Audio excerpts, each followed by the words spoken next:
C'est pour cela, chers frères et sœurs, continuez à lire la Bible. À travers ces écrits, vous arriverez à décerner les actes de ceux qui sont venus vous apporter ce livre et les écrits ou principes moraux contenus dans ce livre. Il faut qu'un voleur soit saisi avec l'objet qu'il a volé. Louange au Créateur de l'univers, salutations de paix, de vie, de force et de santé à tous. Dans cette vidéo, on va brièvement parler des effets de la restauration du peuple originel sur toute l'humanité entière. Dans une des dernières vidéos que nous avons publiées, on a dit que la restauration du peuple originel aura des effets positifs sur toute l'humanité. D'où d'ailleurs le passage biblique du livre de la Genèse au chapitre 18, verset 18 qui dit « Abraham deviendra certainement une nation grande et puissante, et en lui seront bénies toutes les nations de la terre. » Point, fin de citation. Et comme nous avons déjà dit dans la dimension symbolique, puisque le nom de Abraham signifie le père d'une multitude de nations, cela se rapporte au peuple originel qui est le père des nations.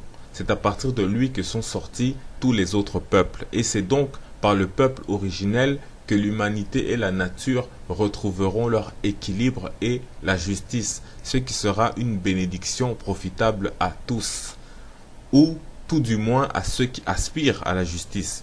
Et dans cette position actuelle d'esclave, le peuple originel qui a oublié même qui il est, ne peut pas jouer son rôle pour préserver l'harmonie spirituelle du monde.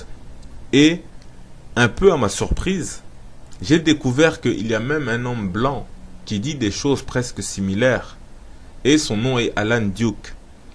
Et on va justement écouter un extrait d'une vidéo publiée sur la chaîne YouTube Channel Zero par Alan Duke. Il faut dire que j'ai découvert cette personne il y a un peu plus d'1 an, un peu par hasard, car à cette époque il m'arrivait de suivre des vidéos pour connaître l'ensemble des arguments des partisans de la théorie de la Terre plate, ainsi que les arguments de ceux qui s'y opposent. Donc c'est ainsi que je suis tombé sur une interview de Alan Duke. Mais je n'ai jamais vraiment après cela suivi ses travaux ou bien ses activités. Et c'est seulement il y a quelques jours que je suis tombé sur une vidéo où il était de nouveau interviewé par une personne qui milite pour une sorte de renaissance de l'Europe ou de l'Occident des Blancs sous la bannière des principes vikings et de tout ce qui est mythe des peuples nordiques, etc. Et je n'ai pas écouté toute l'interview qui a duré plus de 2 heures je crois. J'ai écouté juste quelques minutes, mais j'ai eu le temps d'entendre Alan Duke dire quelque chose comme il y a une inversion des valeurs et que le monde ancien était dirigé par des hommes noirs, etc. Du coup, un autre jour, comme vous connaissez YouTube, ils m'ont fait une suggestion d'une vidéo de Alan Duke. Et j'ai encore écouté quelques minutes de cette vidéo et je suis tombé sur l'extrait que nous allons écouter. Et déjà, il faut dire que je ne partage pas forcément tous les concepts que développe Alan Duke. D'ailleurs, je ne les connais pas tous puisque je n'ai écouté que 3 vidéos sur cette personne-là en tant que telle. Mais comme dit la Bible, examinez toutes choses et retenez ce qui est bon. C'est pourquoi si je devais donner un avis rapidement sur ce que fait Alan Duke, je dirais que, à partir d'un paradigme occidental, son discours est particulièrement approprié pour un public occidental. Et cela est tout à fait logique et n'a rien de surprenant. De la part d'un occidental, on ne peut que s'attendre à un discours qui cherche à radicalement se démarquer, par exemple de la conception religieuse, particulièrement de l'Église catholique et autres, mais aussi de l'islam et du judaïsme. Du coup, beaucoup des conceptions, comme celles qu'on retrouve notamment dans la Bible, seront écartées. Ça, c'est souvent ce qui se passe lorsque des Occidentaux font ce type de travail-là. Par exemple, Alan Duke, je sais du peu que j'ai entendu de lui qu'il rejette la conception du diable ou de Satan comme présenté dans la Bible ou dans la conception commune des gens tout simplement. De même, il va presque se forcer à rejeter le concept de la création, peut-être inconsciemment par pure opposition à la conception religieuse ou spirituelle, notamment biblique, j'en sais rien. Mais cela ne l'empêche pas d'avoir un bon raisonnement dans les alternatives qu'il propose et qui sont aussi en réalité développées même dans la Bible et les textes sacrés anciens, mais que la religion, en tant qu'institution, comme par exemple l'Église catholique, a écarté de manière subtile. Car il ne faut pas oublier que la Bible reste une œuvre du peuple originel qui a été rédigée dans sa forme actuelle sous la domination et la supervision des nations qui ont commencé à dominer le peuple originel. Donc, c'est pourquoi l'aspect symbolique et spirituel, voire ésotérique de la Bible, se retrouve caché dans le sens des mots et des noms qui sont employés dans ce livre, pour que au jour où le peuple originel va se réveiller, il pourra le décoder, notamment par la philosophie qui est cachée dans les langues africaines. Et c'est là que vous retrouvez la jonction entre les textes sacrés anciens, comme les hiéroglyphes de l'Égypte antique, et la Bible. Mais bien évidemment, encore une fois, il y a eu de la corruption par des ajouts, des retraits, des modifications. Ce qui fait que c'est tout un travail qui demande l'esprit de discernement pour arriver à reconstituer l'ensemble du puzzle. Pour revenir à Alan Duke, il est donc issu du monde occidental avec ses spécificités que nous connaissons. Il est donc conscient de la perte des valeurs comme par l'hyperconsommation, l'égoïsme, l'impérialisme, l'oppression, l'esclavagisme, l'eugénisme, l'hédonisme, l'oligarchisme, la dépravation, etc., qui entraîne le monde occidental à sa perte. Donc, ce qui nécessite un retour à l'ordre naturel et spirituel de l'équilibre du monde. Personnellement, comme j'ai dit, je ne connais pas son point de vue sur un grand nombre de sujets, mais déjà on peut entrevoir que sur beaucoup de points, il va à contresens de l'idéologie dominante en Occident. Mais la question est jusqu'à quel point. Mais dans tous les cas, il a affaire à des gens qui sont son public, qui vivent dans une société occidentale qui transgresse chaque jour un peu plus tous les principes et valeurs de la spiritualité, de la morale naturelle. Une société qui prône la liberté à outrance et sans limite. Or, cela entraîne forcément aussi la transgression sans limite. Donc souvent, au nom de la liberté dite des valeurs européennes, on se retrouve souvent en contradiction avec les valeurs et les principes naturels de la spiritualité. Donc, du coup, on peut avoir quelqu'un qui te parle d'ésotérisme, d'alchimie ou de spiritualité, tout en n'ayant aucun problème avec le mariage pour tous, la procréation médicale assistée, la gestation pour autrui, allant dans le sens des lobbies LGBT, ainsi que la théorie du genre, voire le transhumanisme, etc. Maintenant, je ne connais pas le point de vue de Alan Duke sur tout cela, mais je sais qu'il s'adapte très certainement à son public occidental. Et à la limite, ça ne me regarde pas son point de vue sur différents sujets. Mais il faut dire que ce paradoxe-là est très présent chez d'autres personnes qui font des choses similaires en Occident.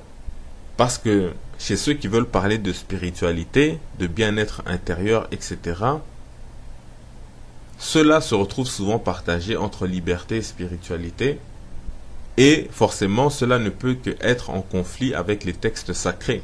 Et justement, dans nos textes sacrés du peuple originel ainsi que sa conception dans la mémoire collective ne fait aucune ambiguïté sur le mal, notamment, en tout cas l'injustice, le déséquilibre de la justice. Notamment avec Satan dans la Bible et le Coran, dans l'Égypte antique, on a Seth et le dragon Apophis, etc. De plus, les interdits et les pratiques justes et injustes sont clairement définis et établis, et cela ne convient pas de manière générale au modèle occidental qui domine actuellement. Du coup, on se retrouve avec des gens qui font du yoga, qui parlent de chakra, de kundalini, d'astrologie, de nouvel ordre mondial, de New Age, etc. En même temps, avec un paradigme évolutionniste dogmatique, capitaliste, athéiste, et j'en passe, sans y voir de contradiction ni de frontières infranchissables. On a même des prêtres homosexuels, on se demande s'ils ont déjà lu la Bible. Et ces gens-là, avec leur lobby, sont déterminés à modifier ou réformer l'Église catholique, même si cette Église n'a jamais été un modèle de pratique de la justice, mais on va quand même chercher à faire des réformes, alors que ces prêtres-là ne sont pas obligés d'être des prêtres. Enfin bref, c'est pas notre sujet. On s'est un peu trop attardé là-dessus. On va écouter l'extrait de Alan Duke et on revient. Se reconnaître, elle habite pas loin de Bordeaux. Et donc, cette jeune Marianne m'a posé la question, les êtres appartenant, entre guillemets, aux forces de l'ombre, ont-ils enfreint notre libre arbitre en nous imposant leurs dogmes, amenant l'humanité dans une forme d'esclavagisme moderne, avec notre consentement bien sûr. C'est-à-dire que dans cette question, il est clair que nous avons affaire dans notre monde, et ça c'est ce que je partage aussi dans mes conférences ou comme ça, je dis assez souvent que pour moi il existe une élite qui à un moment donné de l'histoire a pris le contrôle, puisque ce n'était pas eux qui étaient aux manettes, on va dire, du monde. Ils étaient, on va dire, des subalternes, ils avaient des rôles, ils n'avaient pas les postes clés, on va dire, de la fonction de pharaon. Ils étaient d'une manière hiérarchique, ils étaient inférieurs, ils étaient scribes, ils étaient architectes, ils étaient notaires, ils avaient des fonctions quand même assez importantes, mais ils ne pouvaient pas accéder au trône du pharaon puisque c'était une fonction qui était exclusive pour des personnes de couleur, donc des personnes de peau noire. Il n'y avait que ces personnes-là qui pouvaient accéder au titre suprême. Et à cette époque-là, donc on parle bien sûr des Kémites, des pharaons noirs. À cette époque-là, le pharaon, il jouait encore vraiment son rôle de gardien, on va dire d'une sagesse qui remonte à la nuit des temps. Et il était simplement là, surtout pour faire en sorte que les humains, donc dans leur particularité propre, et quand on parle des humains, on parle des 4 couleurs, des 4 peuples, les noirs, les rouges, les jaunes et les blancs. Et il était là pour faire en sorte que chaque groupe qui avait sa spécialité reste aussi dans sa spécialité. Et là, il y avait encore une forme d'harmonie, tout était d'une certaine... puisque chacun, il était dans sa fonction pour laquelle il était le plus approprié, ou dans laquelle il excellait, on va dire. Et à partir d'un moment... Mais donc... c'est pour ça que je n'avance pas de temps. Pour moi, c'est même, on va dire, c'est secondaire de savoir à quelle époque ça s'est joué exactement. Et donc, ces pharaons noirs qui contrôlaient et qui étaient tout en haut, donc dans la pyramide, au niveau de la hiérarchie, il y a eu à un moment donné une inversion de pouvoir. Donc, on va dire ceux qui étaient dans des rôles, on va dire, moins importants, mais ils avaient comme leur utilité. Et c'est ça aussi l'erreur, d'une certaine manière, c'est que leur rôle n'était pas moins important. Ils étaient à leur place. Mais après, l'ego qui prend le dessus et tout ça, donc, va faire que nous allons assister à une inversion de pouvoir. Et là, nous allons parler de nouvelles dynasties et nous allons parler de pharaons blancs. C'est-à-dire qui ont une couleur de peau qui est beaucoup moins foncée que le peuple noir proprement dit. Et là, nous rentrons dans ce que j'appelle toujours le système babylonien. C'est-à-dire que nous commençons tout doucement à mettre en avant le côté mercantile. Et donc ces forces de l'ombre, comme dit Marianne, donc c'est le côté, parce que c'est le paradoxe, c'est de dire que à partir du moment où nous avons affaire à des pharaons noirs, nous sommes plutôt dans une forme de magie blanche, et à partir du moment où il y a tout d'un coup l'élite, on va dire blanche, qui va prendre le pouvoir, automatiquement, ils sont du côté, on va dire, plus matériel, et automatiquement, quand on parle de matière, on est du côté du diable, donc du diable, quelque part. Après, n'allez pas chercher, bien sûr, un diable, comme certains religieux veulent nous faire comprendre, mais c'est plutôt le côté mental qui veut tout contrôler, qui veut tout figer. Et là, nous sommes plutôt dans une forme de magie noire. Donc c'est ça aussi ce qui est rigolo dans l'histoire, c'est que les noirs pratiquer la magie blanche d'une certaine manière et les blancs pratiquent la magie noire. Et nous sommes aujourd'hui justement dans ce monde de ces forces de l'ombre entre guillemets, mais après c'est pas dans le sens obscur comme maintenant si on aurait vraiment affaire à des personnes qui vénèrent un démon. Nous sommes dans un monde où il n'y a que des égrégores, donc il est vrai qu'ils ont créé des entités comme par exemple dans le système babylonien on va parler de Moloch, Molech, où on peut l'appeler aussi Baal ou Bel, qui va devenir bien sûr Belzébuth avec le temps. Donc, il devient de plus en plus précis avec le temps. Le nom Belzébuth, qui est donc l'entité qui vont vénérer, mais c'est rien d'autre que des égrégores. Nous avons affaire, bien sûr, à après, on pourrait aborder éventuellement le sujet des égrégores, mais c'est simplement pour dire qu'ils créent de toutes pièces des entités pour nourrir ce système aussi babylonien. Donc, puisque le système mercantile, l'argent, c'est aussi un égrégore, donc dans le sens que si vous demandez à des personnes comment est-ce qu'on pourrait créer une autre collectivité d'une manière, on va dire, un peu différente, je veux dire, est-ce qu'on pourrait pas trouver une alternative par rapport à ce système babylonien dans lequel nous sommes? Ils n'arrivent même pas à trouver une solution, alors que la solution elle est tellement simple, c'est de vivre dans un monde gratuit. Donc voilà, on a entendu l'extrait de la vidéo et vous avez pu entendre vous-même comme il tient absolument à faire des nuances pour ne pas entrer dans les conceptions comme ce qu'on retrouve dans la Bible du diable, des démons, etc. etc.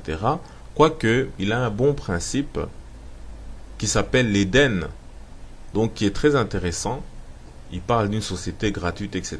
Mais bon, après, est-ce que c'est en rapport ou en accord avec notamment les gens des Zeitgeist, Addendum ou je ne sais quoi, qui parlent de ces choses-là, mais en réalité, quand on regarde ces gens-là, ben voilà, c'est une certaine conception du monde qui n'est pas en accord avec les lois divines spirituelles et ainsi de suite.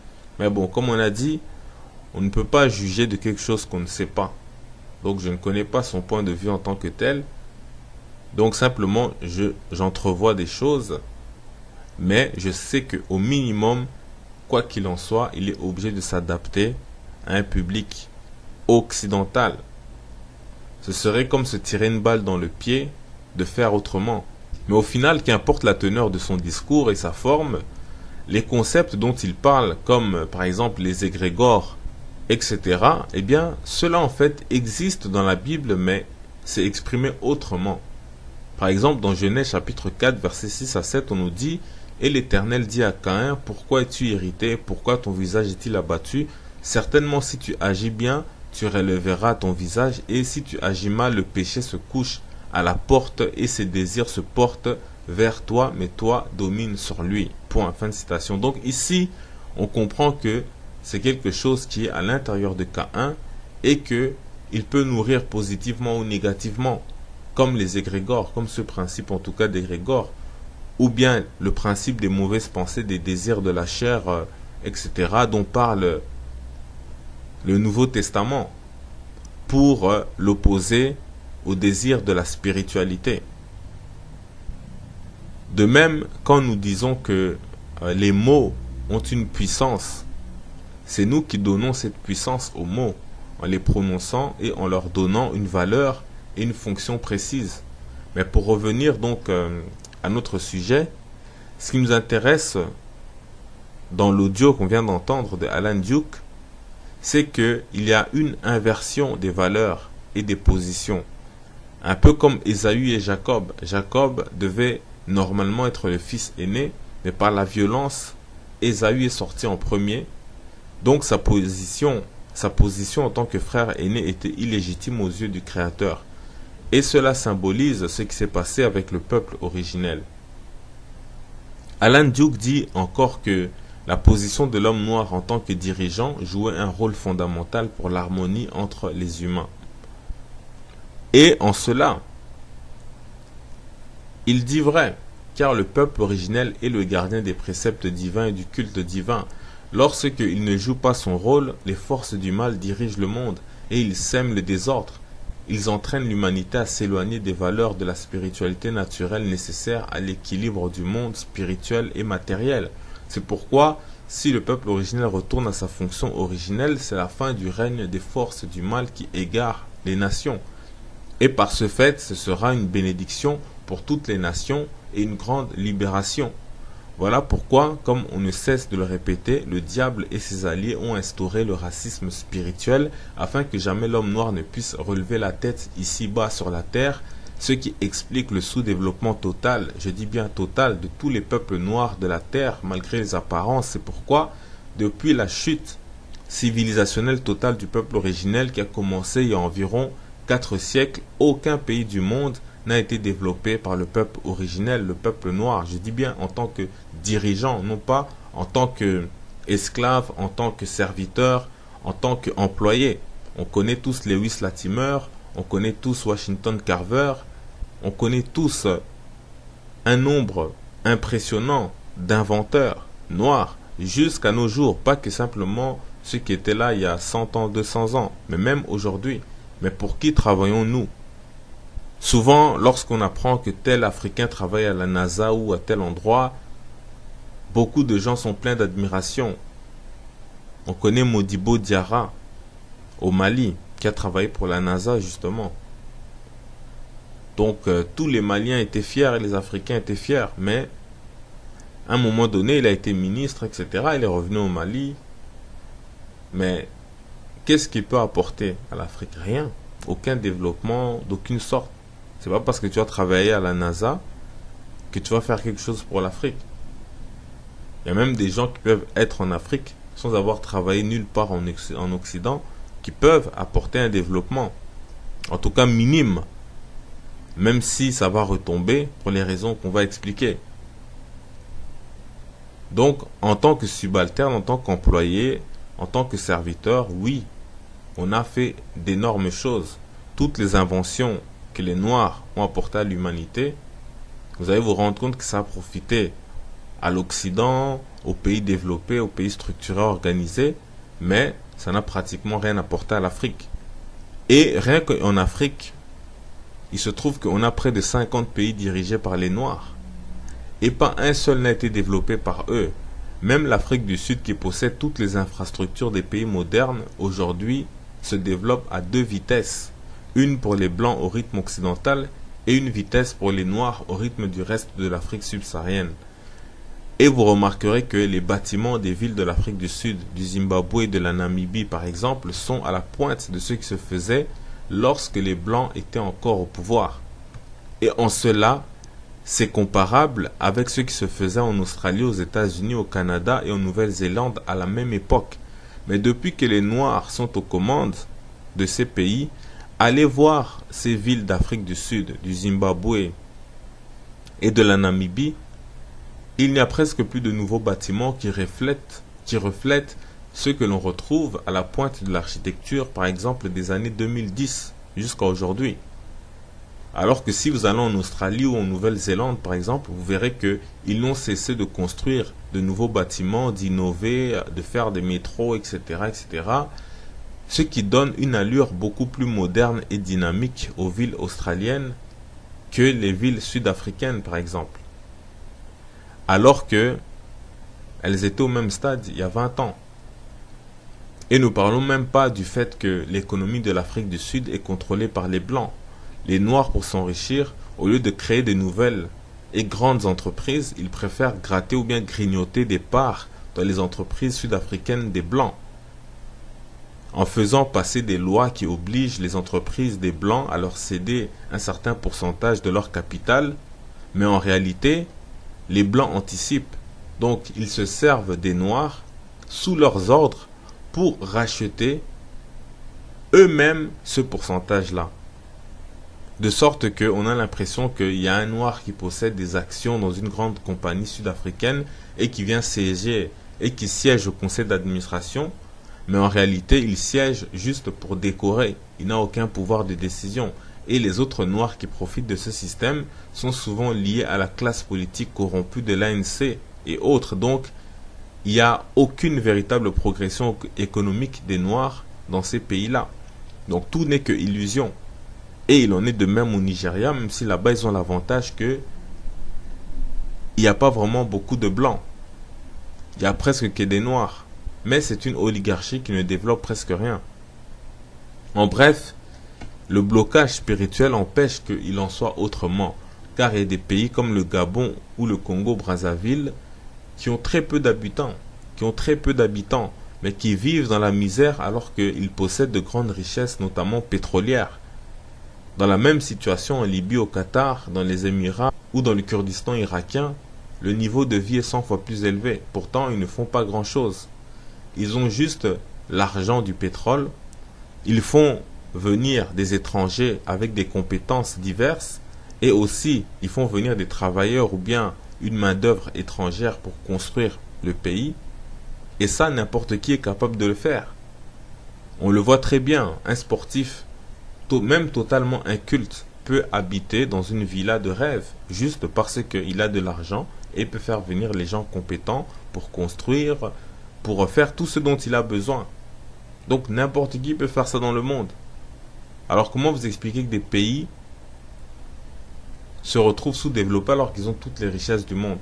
Donc il devrait en être normalement la même chose au Gabon et au Congo-Brazzaville.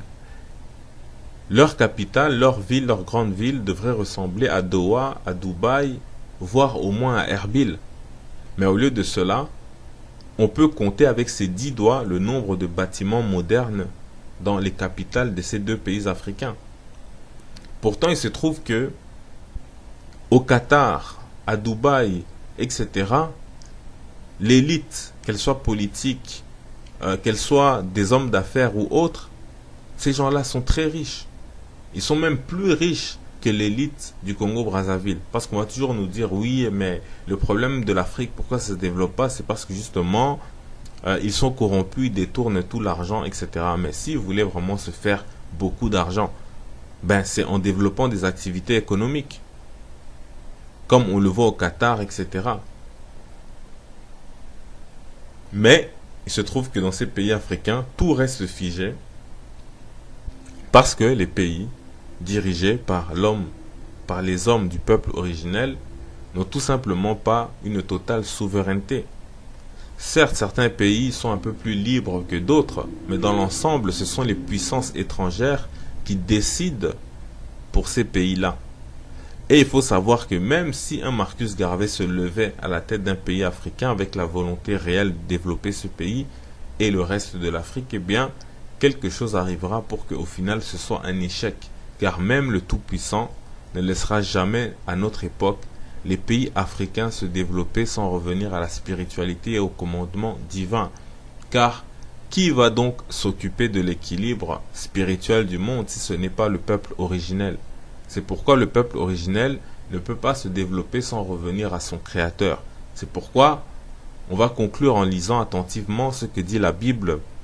Après avoir dit que Abraham deviendra certainement une grande nation, donc c'est qu'il n'y a aucun doute là-dessus.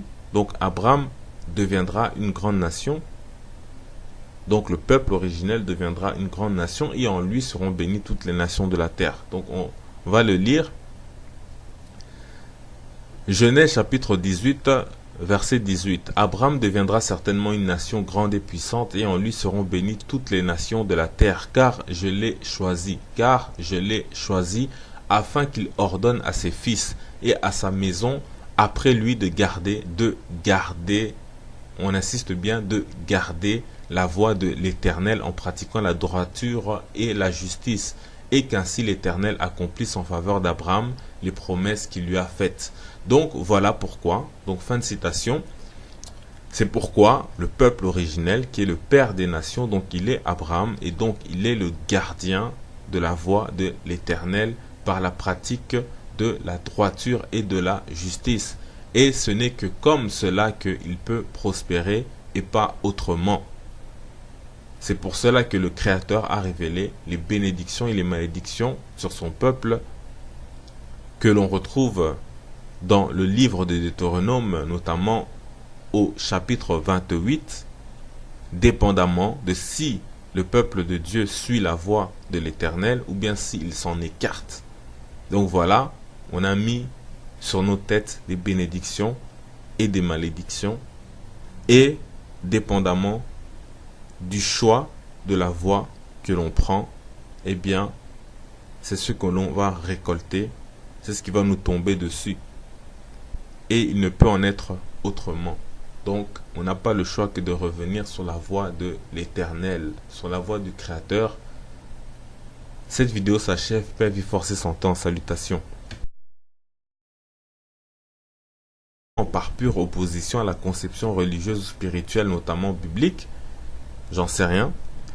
Mais cela ne l'empêche pas d'avoir un bon raisonnement dans les alternatives qu'il propose et qui sont aussi en réalité développées même dans la Bible et les textes sacrés anciens, mais que la religion, en tant qu'institution, comme par exemple l'Église catholique, a écarté de manière subtile.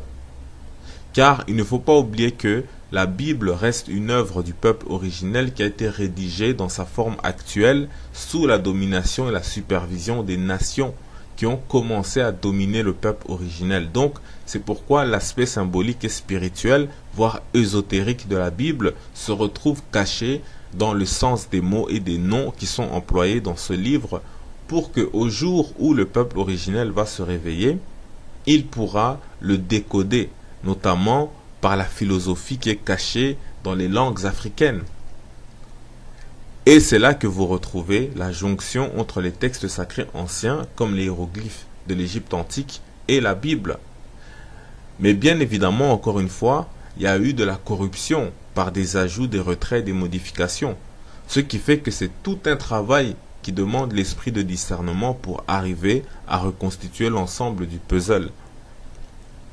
Pour revenir à Alan Duke, il est donc issu du monde occidental avec ses spécificités que nous connaissons. Il est donc conscient de la perte des valeurs comme par l'hyperconsommation, l'égoïsme, l'impérialisme, l'oppression, l'esclavagisme, l'eugénisme, l'hédonisme, l'oligarchisme, la dépravation, etc. qui entraînent le monde occidental à sa perte. Donc, ce qui nécessite un retour à l'ordre naturel et spirituel de l'équilibre du monde. Personnellement, comme j'ai dit, je ne connais pas son point de vue sur un grand nombre de sujets, mais déjà on peut entrevoir que sur beaucoup de points, il va à contresens de l'idéologie dominante en Occident. Mais la question est jusqu'à quel point. Mais dans tous les cas, il a affaire à des gens qui sont son public, qui vivent dans une société occidentale qui transgresse chaque jour. Mais je n'ai jamais vraiment, après cela, suivi ses travaux ou bien ses activités. Et c'est seulement il y a quelques jours que je suis tombé sur une vidéo où il était de nouveau interviewé par une personne qui milite pour une sorte de renaissance de l'Europe ou de l'Occident, des Blancs, sous la bannière des principes vikings et de tout ce qui est mythe des peuples nordiques, etc. Et je n'ai pas écouté toute l'interview qui a duré plus de 2 heures je crois. J'ai écouté juste quelques minutes, mais j'ai eu le temps d'entendre Alan Duke dire quelque chose comme il y a une inversion des valeurs et que le monde ancien était dirigé par des hommes noirs, etc. Du coup, un autre jour, comme vous connaissez YouTube, ils m'ont fait une suggestion d'une vidéo de Alan Duke. Et j'ai encore écouté quelques minutes de cette vidéo et je suis tombé sur l'extrait que nous allons écouter. Et déjà, il faut dire que je ne partage pas forcément tous les concepts que développe Alan Duke. D'ailleurs, je ne les connais pas tous puisque je n'ai écouté que 3 vidéos sur cette personne-là en tant que telle. Mais comme dit la Bible, examinez toutes choses et retenez ce qui est bon. C'est pourquoi si je devais donner un avis rapidement sur ce que fait Alan Duke, je dirais que, à partir d'un paradigme occidental, son discours est particulièrement approprié pour un public occidental. Et cela est tout à fait logique et n'a rien de surprenant. De la part d'un occidental, on ne peut que s'attendre à un discours qui cherche à radicalement se démarquer, par exemple de la conception religieuse, particulièrement de l'Église catholique et autres, mais aussi de l'islam et du judaïsme. Du coup, beaucoup des conceptions, comme celles qu'on retrouve notamment dans la Bible, seront écartées. Ça, c'est souvent ce qui se passe lorsque des Occidentaux font ce type de travail-là. Par exemple, Alan Duke, je sais du peu que j'ai entendu de lui qu'il rejette la conception du diable ou de Satan comme présentée dans la Bible ou dans la conception commune des gens tout simplement.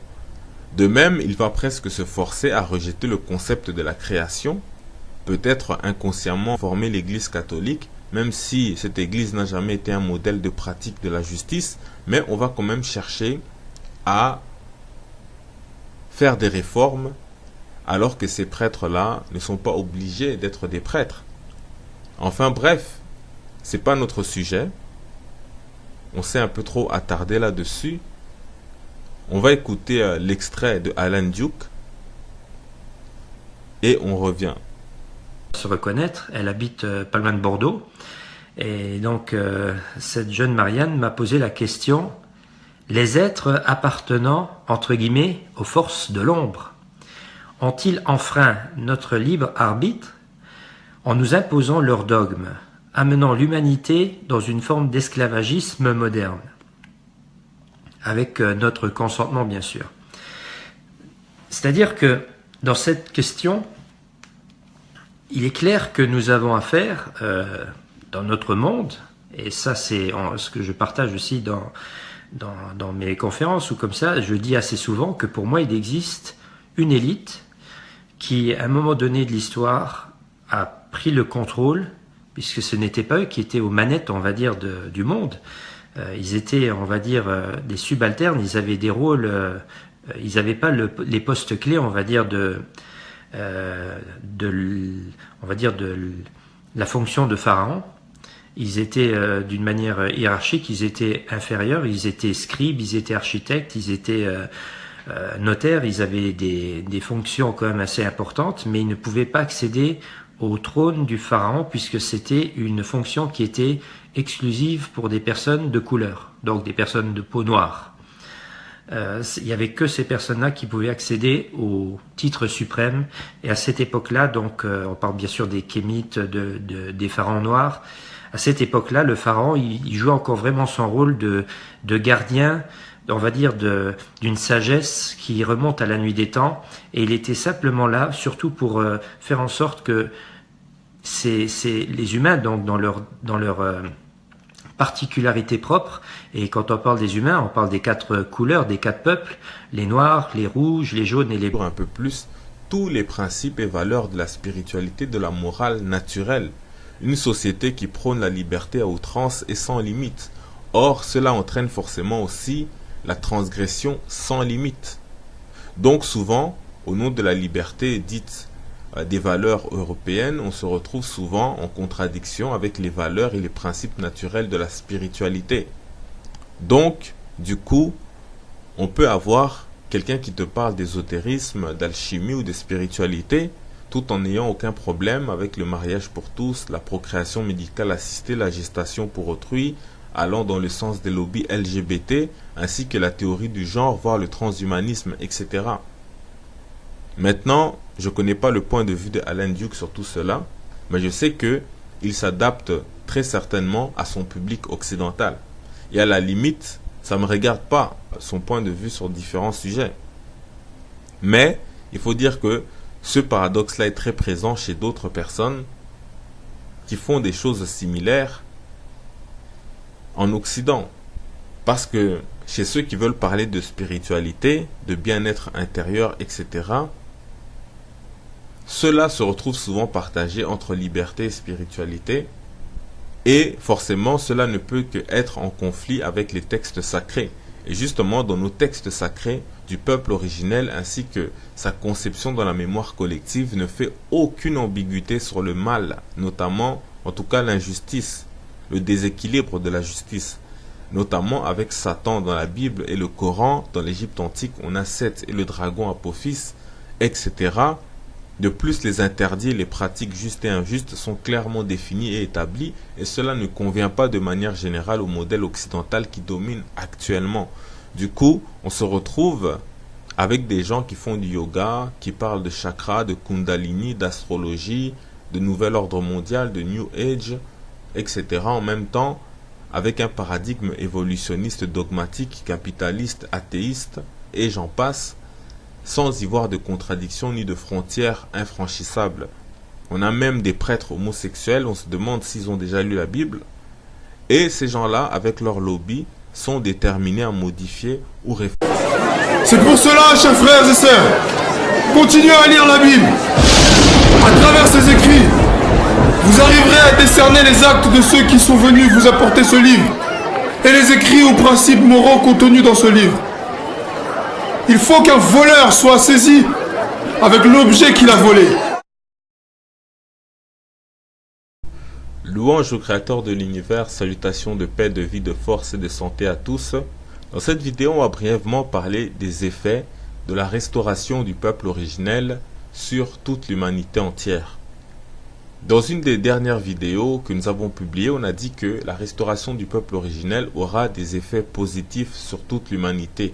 D'où d'ailleurs le passage biblique du livre de la Genèse au chapitre 18, verset 18 qui dit « Abraham deviendra certainement une nation grande et puissante, et en lui seront bénies toutes les nations de la terre. » Point, fin de citation. Et comme nous avons déjà dit dans la dimension symbolique, puisque le nom de Abraham signifie le père d'une multitude de nations, cela se rapporte au peuple originel qui est le père des nations. C'est à partir de lui que sont sortis tous les autres peuples. Et c'est donc par le peuple originel que l'humanité et la nature retrouveront leur équilibre et la justice, ce qui sera une bénédiction profitable à tous, ou tout du moins à ceux qui aspirent à la justice. Et dans cette position actuelle d'esclave, le peuple originel qui a oublié même qui il est, ne peut pas jouer son rôle pour préserver l'harmonie spirituelle du monde. Et, un peu à ma surprise, j'ai découvert qu'il y a même un homme blanc qui dit des choses presque similaires, et son nom est Alan Duke. Et on va justement écouter un extrait d'une vidéo publiée sur la chaîne YouTube Channel Zero par Alan Duke.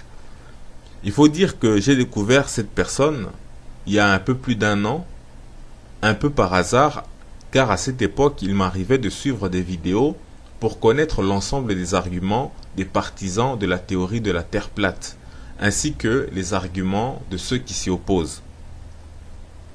Donc c'est ainsi que je suis tombé sur une interview de Alan Duke.